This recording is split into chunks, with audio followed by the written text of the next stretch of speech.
a tragedy in America that the small investor has been convinced by the media, the print media, the radio, the television media, that they don't have a chance.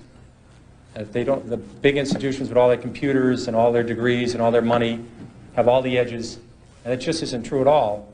And when they're convinced, when this happens, when this occurs, people act accordingly. When they believe it, they buy stocks for a week, and they buy options, and they buy the Chile fund this week, and next week it's the Argentina fund, and they get results proportionate to that kind of investing. And that's very bothersome. I think the public can do extremely well in the stock market on their own. I think the fact that institutions dominate the market today is a positive for small investors. These institutions push stocks on usual lows, they push them on usual highs. For someone that can sit back and have their own opinion, know something about industry, this is a positive. It's not a negative. So that's what I want to talk about.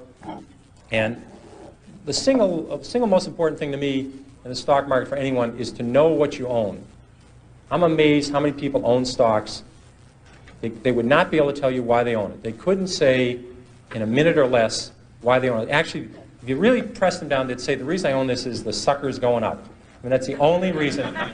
That's the only reason they own it. And if you can't explain, I'm serious, you can't explain to a 10-year-old in 2 minutes or less why you own a stock, you shouldn't own it. And that's true.